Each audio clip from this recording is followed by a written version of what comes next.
ఓం శ్రీ అరుణాచలేశ్వరాయ నమః. గ్రంథం పేరు కపాలమోక్షం. ఒక ఆత్మయోగి ఆత్మకథ. గ్రంథ రచయిత పరమహంస. అధ్యాయం 57, 5వ భాగం. నాలో నాలాంటివాడు బయటకు వచ్చాడు. ఇక ఆజ్ఞాచక్రంలో ఉన్న చతుర్థ గుహయందు ఉండే మొదటి ఉపచక్రమైన గుణచక్ర సాధన ఎలా చేయాలో నాకు అర్థం కావటం లేదు. ఎందుకంటే వామాచారంలో, తాంత్రిక విధి విధానంలో కాపాలిక సాధన చెయ్యాలి. తేడాలు వస్తే మతిభ్రమణం తప్పటం ఖాయం. పైగా నాకు ఇంతకు ముందే శ్రీశైల క్షేత్రం నందు కాపాలికులతో జరిగిన అనుభవాలు మీకు తెలుసు కదా. దానితో వారి విధి విధానాలు ఉన్నా నాలాంటి దక్షిణాచారుడు చెయ్యలేడు అని నాకు అర్థమైంది. కానీ ఏం చేయాలి? 48 సంవత్సరాలు పడుతుంది. పోనీ వామాచారానికి వెళ్లే మనోధైర్యం నాకు లేదు. పైగా నిన్ననే మా యోగమిత్రుడు సిద్ధరామ, అదే జిజ్ఞాసి, తన గుణచక్ర సాధన కోసం శ్రీశైల క్షేత్రానికి చేరుకొని అక్కడ ఉన్న భైరవకోనకి వెళ్లి కాపాలిక సాధన విధి విధానాలు తెలుసుకొని ఆరంభించడానికి సిద్ధపడుతున్నారని ఆత్మ అనుసంధానం ద్వారా తెలియచేసినాడు. వాడు తన సాధనను ముందుకు కొనసాగిస్తూ ఉండగా నేను ఏమీ మాయలో పడక కేవలం నా మనోధైర్యం లేకపోవడం వలన నా సాధనను ఎలా ముందుకు పోనిచ్చుకోవాలో అర్థమై చావటం లేదు. ఇదిలా ఉండగా నాకు రాను రాను నేను అనేది ఎవరో తెలుసుకోవాలని తలంపు రావటం మొదలైంది. ఆత్మ సాక్షాత్కార అనుభూతి పొందిన తరువాత నాకు స్థూలదేహం మీద ప్రేమ, మోహ, వ్యామోహాలు తొలగిపోయాయి. నేను అనేది ఒక ఆత్మస్వరూపమని, అది కూడా వేదవ్యాసుడి అంశ అని నాకు అర్థమైంది. కానీ దీనికోసం ప్రత్యక్ష అనుభవాల ద్వారానే నిరూపణ అయితే నేను నమ్మాలి అనుకునేవాడిని. కాశీక్షేత్రంలో శ్రీ దత్తస్వామి మారువేషంలో వచ్చి చెప్పినను, అలాగే నా యోగమిత్రుడైన సిద్ధరామ చెప్పినను నాకు నమ్మకం కలగటం లేదు. కారణం ఏంటో తెలియదు. అలాగని నా మనోనేత్రముల ముందు సత్యాలే చూపిస్తుందని ఎన్నో విషయాల అనుభవాలు తెలుసు. కానీ నాకు నమ్మకం రావటం లేదు.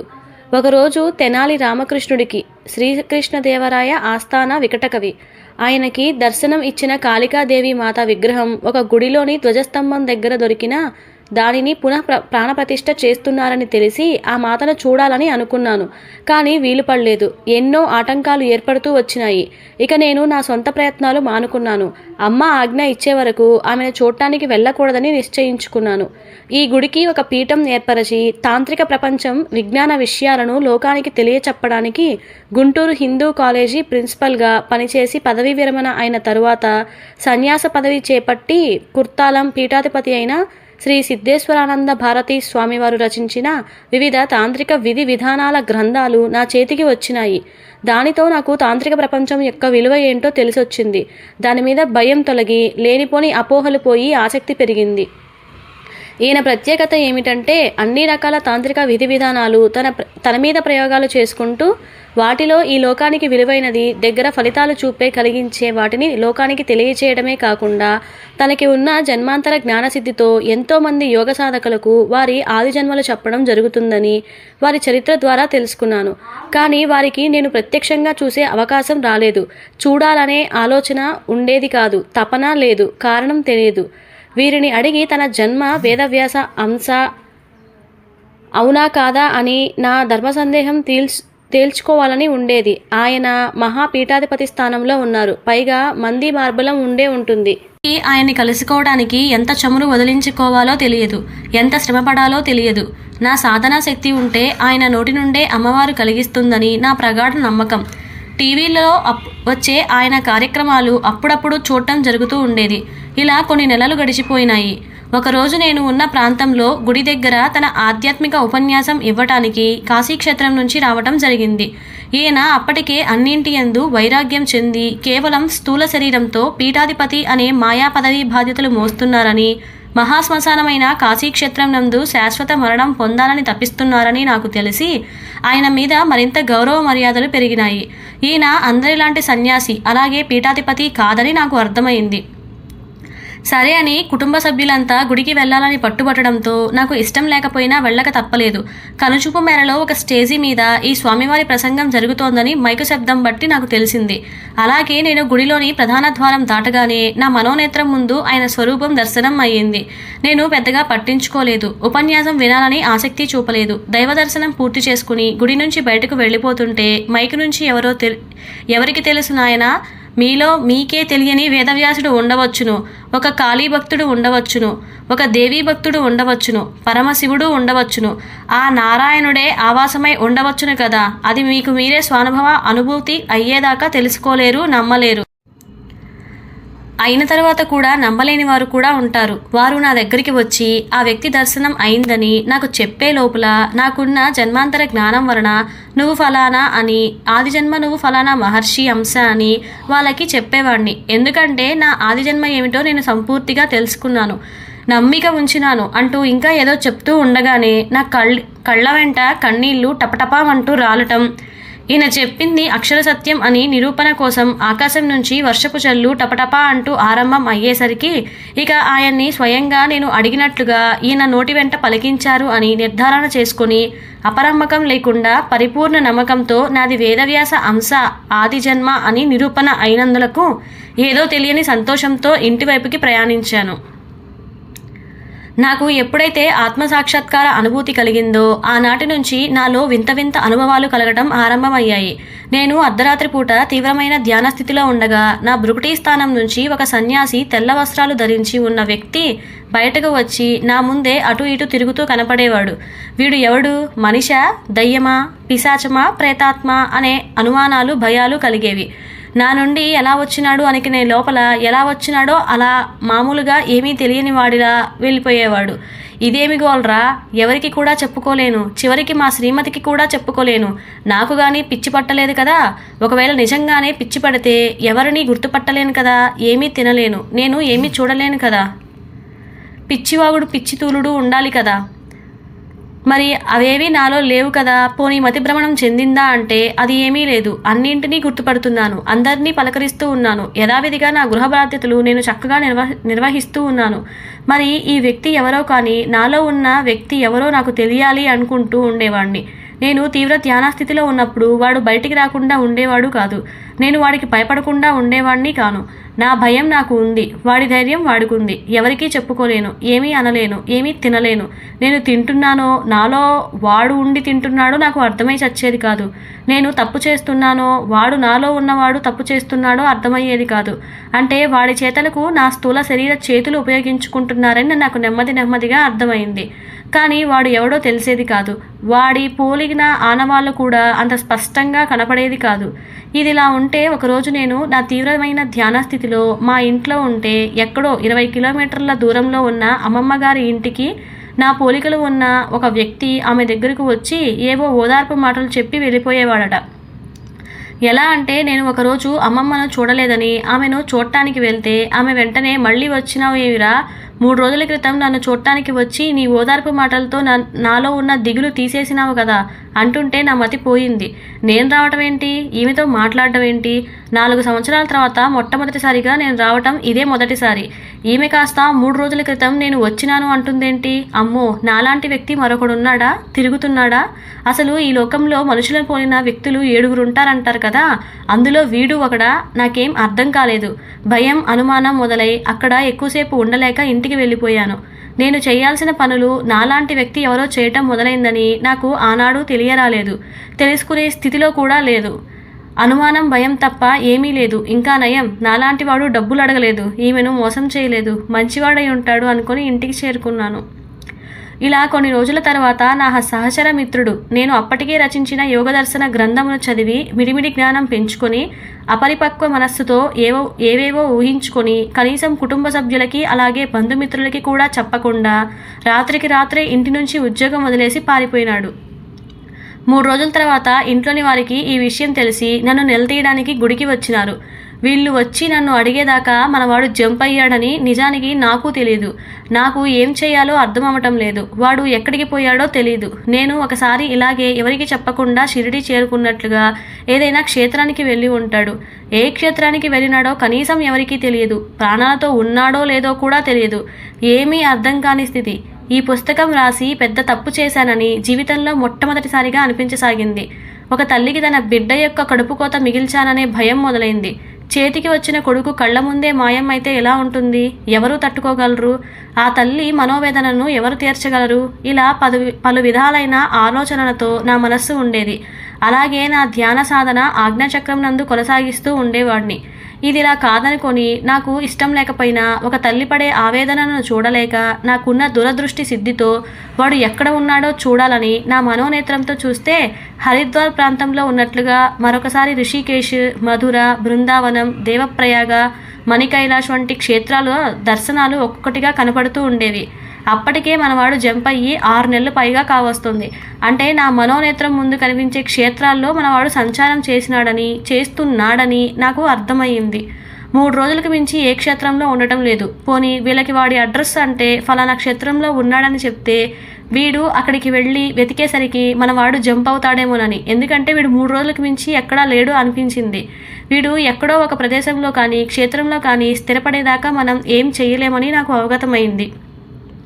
ఇదిలా ఉండగా నేను ఇలా వీడి కోసం తీవ్ర ఆవేదన చెందుతూ ధ్యాన స్థితిలో ఉండగా యథావిధిగా నాలో నుంచి వచ్చే ఆ వ్యక్తి బయటకు వచ్చి నా ఎదురుగా నాకులాగానే కూర్చుని, కంగారు పడకు, వాడిని నేను కాశీక్షేత్రంలో పట్టుకుంటాను, వాడు అక్కడికే చివరికి వస్తాడు, ఆ విషయం నాకు తెలుసు, నీకు తెలియదు, కంగారు పడకు, వాడి వివరాలు నీకు తెలియచేస్తాను అంటూ విచిత్రంగా అదృశ్యమైనాడు. ఇన్నాళ్ళు నాతో మాట్లాడేవాడు కాదు. అలాగే ఎలా వచ్చినాడో అలా వెనక్కి తిరిగి వెళ్ళిపోయేవాడు. వామ్మో, ఇదేంటి ఈరోజు కొత్తగా ఒక స్నేహితుడితో మాట్లాడినట్లుగా మాట్లాడుతున్నాడు. మా వాడు ఉన్న ప్రాంతానికి వెళ్ళి వస్తానని, వాడి వివరాలు చెబుతానని ఓదార్పునిచ్చే వెళ్తున్నాడు. ఇతగాడికి నా స్నేహితుడు ఎలా తెలుసు? వీరిద్దరూ కూడా ఎక్కడా కలిసి కూడా మాట్లాడినట్లుగా గుర్తుగా లేదు. అసలు వీడిని చూడటమే ఈ మధ్య మొదలైంది కదా. వీడి సంగతి వాడికే తెలియదు, అసలు నాకే తెలియదు. వామ్మో, వీడు కానీ దెయ్యం కాదు కదా. ఒకవేళ నన్ను పూర్తిగా కర్ణపిశాచి అనుభవాలు వదిలిపెట్టలేదా? ఎన్నో సంవత్సరాల తర్వాత మళ్ళీ ఎందుకు ఈ కర్ణపిశాచి కనపడుతోంది? అయినా అది చెవిలో కనిపించకుండా లోకరహస్యాలు చెప్పేది. కానీ వీడు ఏకంగా నా ఎదురుగా నాకులాగా కూర్చొని అన్ని విషయాలు చూసినట్లుగా తెలిసినట్లుగా చెప్తున్నాడు. ఏమో, ఎవరికి తెలుసు? అన్నింటా మునిగిపోయిన వాడికి తెగించిన వారికి తెడ్డే గతి అని కదా.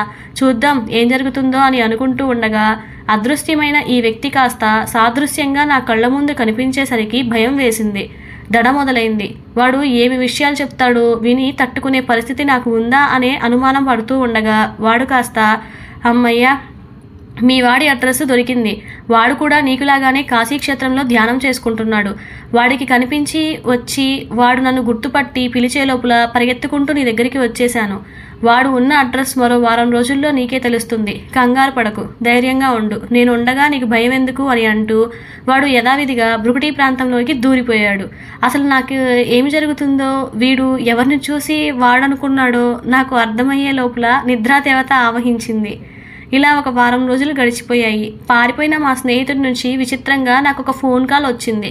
కారణం, వాడికి ఉండటానికి తినటానికి డబ్బులు అవసరం పడినాయి.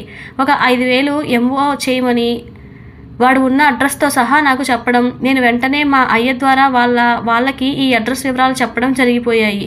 వెంటనే 3 రోజులకే వాళ్ళు వీడిని కాశీక్షేత్రంలో కలవటం, కొన్ని నెలల తర్వాత వీడు తన ప్రారబ్ధ కర్మలు తీర్చుకోవడానికి తిరిగి ఈ భోగ ప్రపంచంలోకి రావటం యథావిధిగా జరిగిపోయినాయి.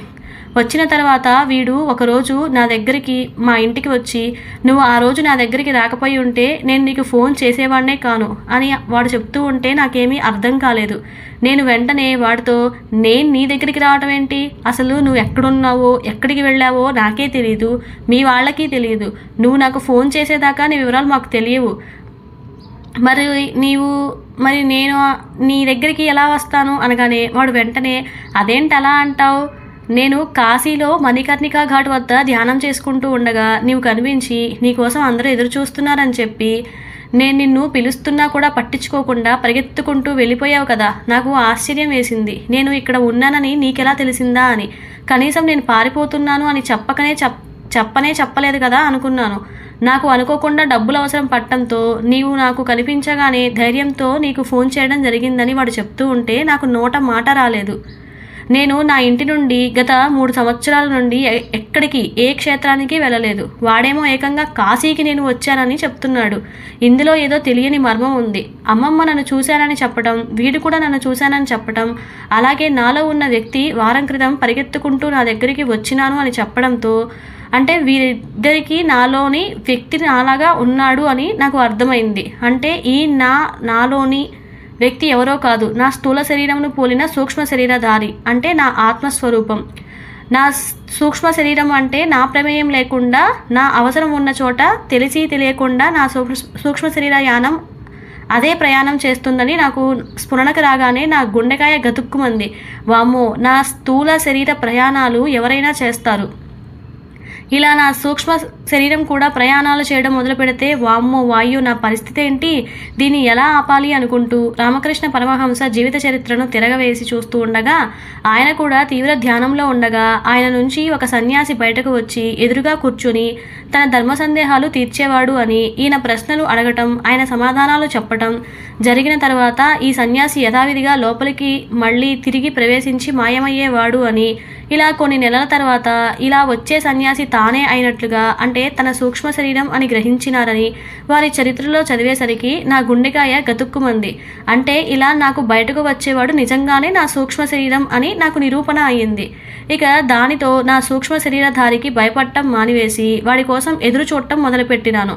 నాకు ఏవైనా విపత్కర సమస్యలు లేదా అర్థం కాని ధర్మ సందేహాలు వచ్చినప్పుడు నేను తీవ్ర ధ్యాన స్థితిలో ఉండగా ఈ నా సూక్ష్మ శరీరం బయటకు వచ్చి నాకు సమాధానాలు చెబుతూ ఉండేది. ఇలాంటి దృశ్యాలు మా శ్రీమతి కంటి నుండి తప్పించుకోలేకపోయింది. నేను నా స్థూల శరీరం మంచం మీద ఉండగానే నాలో శరీరంలో నుంచి నాలాంటి ఆకారం ఉన్న తెల్లని శరీరం నా పడక గది నుంచి బయటకు వెళ్ళి రావటం, అలాగే అది ఇంటిలో నుంచి వివిధ గదుల్లో తిరుగుతూ ఉండటం, కొన్నిసార్లు అది అదృశ్యమవటం, గదుల్లో పడుకునేసరికి వారికి నా సూక్ష్మ శరీరం కనిపించడం చాలా మామూలు అయిపోయింది. కానీ నాకు, మా శ్రీమతికి తప్ప మిగిలిన వారందరికీ రాత్రి మగధ నిద్రలో నా స్థూల శరీరం చూశారని వాళ్ళ నమ్మకం. అది నా ఆత్మను చూశారు అంటే ఖచ్చితంగా గుండెకాయలు వీళ్ళకి ఆగిపోతాయి మనోభయంతో నేను అలాగే మా శ్రీమతి ఈ విషయం గురించి ఎవరికీ చెప్పలేదు. కానీ నిజానికి వాళ్ళు చూసింది నా సూక్ష్మ శరీరం అని నాకు, మా శ్రీమతికి తప్ప ఇంకెవరికీ తెలియదు. మొట్టమొదటిసారిగా మా శ్రీమతి నా సూక్ష్మ శరీర యానం గురించి తెలియక అది చూసి నాలాంటి రూపమున్న ప్రేతాత్మ గదిలో తిరుగుతుందని భయపడి నాతో చెప్పలేక, ఎవరికీ చెప్పలేక వారం రోజుల పాటు మంచాన పడింది. విషయం నాకు అర్థమయ్యి అసలు విషయమైన నా స్థూల శరీర యానం గురించి చెప్పినా అది కూడా నా స్థూల శరీరం లాంటిదేనని, ఈ శరీరం నిలబట్టడానికి ఆ సూక్ష్మ శరీరం కావాలని హితబోధ చేశాను. అప్పటికీ తనకి అర్థం కాని స్థితిలో ఉంది. కానీ ఇప్పుడు తన సూక్ష్మ శరీరం కూడా యానం చేసే స్థితిలో ఉండేసరికి తనకి పూర్తిగా ఈ విషయ అనుభవం అర్థమైంది. అలాగే మా నిత్య దైవాలు అయిన దుర్గా మల్లికార్జునుడు, షిరిడి సాయిబాబా వారి సూక్ష్మ శరీరాలు, అలాగే కోరిక తీరని ప్రేతాత్మ సూక్ష్మ శరీరాలు మా ఇద్దరికి మామూలుగా మా మనోనేత్రం ముందు అగపించినా కూడా పెద్దగా స్పందించడం లేదు. వాటి పని అవి చేసుకోవటం, మా పని మేము చేసుకోవాలని, మేము స్థూల కర్మలు చేస్తే వారు వాటి సూక్ష్మ శరీరాలతో ఈ విశ్వంలో సూక్ష్మ కర్మలు చేస్తున్నాయని మాకు అవగతమైంది. కోరికలు ఉన్నవాడు, కోరికలు తీరనివాడు, ఇష్ట కోరికలు ఉన్నవాడు, ఇతరుల కోరికలు తీర్చేవారు ఇలా సూక్ష్మ కారణ శరీరాలతో చేస్తుంటారని, వారిని మనం ఆత్మలుగా, ప్రేతాత్మలుగా, దైవాలుగా, పరమాత్మగా కొలుస్తున్నామని, అదే సైన్సు వీళ్ళని తమ భాషలో గ్రహాంతర వాసులుగా పిలుస్తుందని, ఎవరికి వారే ఆత్మసాక్షాత్కార అనుభవం అయ్యేంత వరకు నమ్మలేరు అని మాకు స్ఫురణకు వచ్చింది. దానితో నేను మౌనబ్రహ్మగా మారిపోయినాను. ఇలా ఉండగా ఈ 4 ఉపచక్రాలను దాటడానికి ఏమైనా సహాయం పడుతుందేమోనని నా సూక్ష్మ శరీరధారిని అడిగాను. దానికి నవ్వుతూ, మీకు తెలియని రహస్యాలు చెప్తాను, జాగ్రత్తగా విను. ఈ 4 ఉపచక్రాల సాధనకి దక్షిణాచారం అలాగే వామాచారంలో విధి విధానాలు ఉన్నాయి. మనసు పెట్టే స్థితిని బట్టి మీ సాధనా సమయం ఆధారపడుతుందని గ్రహించు. నీ చక్రాల సాధన 1 నిమిషంలో అయిపోవచ్చు, లేదంటే 10 లక్షల సంవత్సరాలు కూడా పట్టొచ్చు, 1000 కోట్ల మానవ జన్మలు కూడా పట్టవచ్చును. ఇదంతా మనసు స్థిరత్వాన్ని బట్టి ఉంటుంది. ఈ మనసు స్థిరత్వం కాస్త నీవు తీసుకున్న ఆహారం బట్టి ఉంటుంది. ఆహారమును బట్టి నీ సాధన మనస్సు ఉంటుంది అన్నమాట. ఒక విషయం, స్థూల శరీరంతో యోగ సాధన ఆజ్ఞాచక్రం వరకే వస్తుంది. ఎప్పుడైతే జీవమాయ ఇచ్చే అహంకారమాయ వదిలించుకుంటే అప్పుడు నీలో ఉన్న నాలాంటి శరీరధారి అయిన మనస్సు సూక్ష్మ శరీర రూపంలోకి బయటకు వస్తుంది. అక్కడి నుంచి ఈ సూక్ష్మ శరీరధారియే తన యోగ సాధనను ఈ 4 ఉపచక్రాలు అనగా గుణ, కర్మ, కాల, బ్రహ్మచక్రాలను అలాగే సహస్రార చక్రం వరకు సాధన చేస్తుంది. అప్పుడు మనస్సు అంటే సూక్ష్మ శరీరం చలనరహితంగా మారి నిర్వికల్ప సమాధిలోనికి వెళ్తుంది. ఆ తర్వాత నా నుంచి అంగుళం పరిమాణం ఉన్న కారణ శరీరం వ్యక్తి బయటకు వచ్చి సాధనను కొనసాగిస్తాడు. కారణ శరీర వాసి అన్నమాట. సహస్ర చక్రం నుంచి జీవనాడి ద్వారా హృదయ చక్రానికి చేరుకొని దేనికి స్పందించకుండా బ్రహ్మ తదాకార స్థితిని పొంది కోమా వంటి స్థితికి చేరుకొని యోగమత్తులో కారణ శరీరం చలనరహితంగా మారుతుంది. అప్పుడు దీని శరీరం నుంచి పిండి రేణువు లాంటి పరిమాణంతో సంకల్ప శరీరం బయటకు వచ్చి ఈ హృదయ చక్రంలో ఉన్న హృదయ గ్రంథిని విభేదన చేసుకుని అక్కడ ఉన్న మార్గం ద్వారా బ్రహ్మరంధ్రమునకు చేరుకుంటుంది. అప్పుడు అక్కడ ఉన్న వరిగింజ ముక్క పరిమాణంలో ఉన్న చితాగ్నిలో ఈ సంకల్ప శరీరం దహనమైతే అంతటితో పరిపూర్ణ యోగ సాధన పరిసమాప్తి అవుతుంది. కానీ ఇది ఇంతవరకు జరగలేదు. 80% సాధకులు ఆజ్ఞాచక్రం దగ్గర ఆగిపోతే మిగిలిన 10% సహస్రార చక్రం, మిగిలిన 8% హృదయ చక్రం దగ్గర, మిగిలిన 2% ఈ బ్రహ్మరంధ్రం దగ్గర కనపడే దీపదుర్గా మాయకి బలయ్యి సహన శక్తిని కోల్పోయి తిరిగి సహస్రార చక్రానికి ఈ పిండి రేణువు చేరి సహస్ర ముక్కలవటం ఇంతవరకు జరుగుతోంది. ప్రస్తుతానికి నువ్వు అలాగే మీ జిజ్ఞాసి కూడా 80% వద్ద అనగా ఆజ్ఞాచక్రం మాయను దాటినారు. ఇంకా ముందు మీ సాధన ఎలా జరుగుతుందో చూడాలి. ఆదియోగి ఆది శంకరుడికి ఈ సాధన సంపూర్తి కాలేదని తెలుసుకో. ఎవరో ఒకరు ఒక చోట తప్పకుండా ఏదో ఒక మాయలో ఆగిపోతున్నారు. కాస్త వెనక ముందు అంతే తేడా. చావులు కూడా కాస్త వెనక ముందు ఉన్నట్లుగా ఈ సాధన ఆగిపోవడం జరుగుతోందని తెలుసుకో. కాకపోతే నువ్వు ఈ జన్మలో ఏ చక్రస్థితిలో ఆగిపోయావో తెలుసుకో. ఏ ముక్తి స్థాయి పొందినావో తెలుసుకో. అది ఏ నిజ సాధన అని గ్రహించు. ప్రారంభ సమాధి స్థితి వద్ద సాధన ఆగిపోతే అనగా మణిపూరక చక్రం వద్ద ఆగిపోతే సాలోక్య ముక్తి, అలాగే విశుద్ధ చక్రం వద్ద ఆగిపోతే సారూప్య ముక్తి, అదే ఆజ్ఞాచక్రం వద్ద ఆగిపోతే సవికల్ప సమాధి స్థితిలో ఉండగా నీ సాధన ఆగిపోతే సామీప్య ముక్తి, అలాగే సహస్రార చక్రం నందు కలిగే నిర్వికల్ప సమాధి స్థితిలో మీ సాధన ఉండగా మీ సాధన ఆగిపోతే సాయుజ్య ముక్తి కలుగుతుంది. ఇక హృదయ చక్రం నందు తురీయాతీతమైన సమాధి స్థితిలో ఉండగా మీ సాధన ఆగిపోతే శరస్థి ముక్తి కలిగితే బ్రహ్మరంధ్రం నందు సంకల్ప శరీరం సహన శక్తితో 96 నిమిషాల పాటు ఉండగలిగితే చిట్ట చివరికి అయినా ఉత్కృష్టమైన అన్ని రకాల భౌతిక అశాశ్వత మరణాలకి శాశ్వత మరణం ఇచ్చే జీవన్ముక్తి మోక్షప్రాప్తి కలుగుతుంది. ఈ ముక్తిలో ఆదిజన్మ కపాల విభేదనం కోసం అధిదేవత దీపదుర్గా జ్యోతి ఉంటే ఆది బ్రహ్మ కపాల విభేదనం కోసం ప్రత్యంగిరా దేవత ఉంటుందని ఈ మధ్యనే నాకు స్వానుభవం అయ్యింది. ఇక్కడికి వచ్చే 2% సాధకులు తమ కపాల విభేదనం చేసుకునే సమయంలో తమ సహన శక్తిని కోల్పోయి బ్రహ్మ కపాల మోక్షము పొందలేక పోవడంతో ఈ నిజం లాంటి కల వంటి ఈ విశ్వం అలాగే జగన్నాటకం ఇంకా కొనసాగుతుంది. ఈ బ్రహ్మ కపాల మోక్ష ప్రాప్తి కోసం 1000 కోట్ల యోగులు తమ స్థూల సూక్ష్మ కారణ సంకల్ప శరీరాలతో ఇట్టి సాధ్యప్రాప్తి కోసం ఈ విశ్వంలో ఉన్న 1000 కోట్ల లోకాలలో ఆవాసం చేస్తూ సాధన కొనసాగిస్తున్నారని తెలుసుకో. మనలాంటి వారికి అన్ని రకాల బంధనాల విముక్తి కలిగించే కపాల మోక్షం ముక్తి కోసం అగచాట్లు పడుతున్నారు. మరి నీ సాధనా శక్తి ఎంతవరకు వచ్చి ఆగుతుందో తెలుసుకోవాలి అంటూ ఈ 4 చక్రాల స్థితులను కాశీయోగి అయిన గృహస్థ ఆశ్రమవాసి అయిన శ్రీ లాహిరి మహాశయుడు దక్షిణాచార విధి విధానాలతో దాటినారని గ్రహించు. వారి చరిత్ర చదివితే నీకే అన్ని విషయాలు తెలుస్తాయి. నీవు పొందే జ్ఞానం ద్వారా నేను ఈ చక్ర సాధన చేయాల్సి ఉంటుందని గ్రహించు అంటూ తిరిగి నా సూక్ష్మ శరీరధారి నా శరీరంలోని భృకుటి మధ్య ప్రాంతంలోకి వెళ్ళిపోయినాడు. దానితో నా సాధన ఇంకా ఆగిపోలేదని దక్షిణాచార సాధనలో ఈ 4 ఉపచక్రాలను చేసుకోవచ్చునని తెలియగానే ఎగిరి గంతేశాను. ఇది ఇలా ఉండగా ఒకరోజు మా వాడు అన్నయ్య కాస్త నా చేతిలో నా సూక్ష్మ శరీరధారి చెప్పిన శ్రీ శ్యామాచరణ లాహిరి అనుభవ గ్రంథమైన పురాణ పురుష యోగిరాజా శ్రీ శ్యామాచరణ లాహిరి పుస్తకం నా చేతిలో పెట్టి దీన్ని చదివితే అసలు సిసలైన అనుభవ సాధన అంటే ఏంటో తెలుస్తుంది అని చెప్పినాడు. నాకు కావలసిన ఈ పుస్తకం ఇదే, నేను తెలుసుకోవాల్సిన జ్ఞానం ఇదేనని అనుకుంటూ చదవటం ప్రారంభించాను.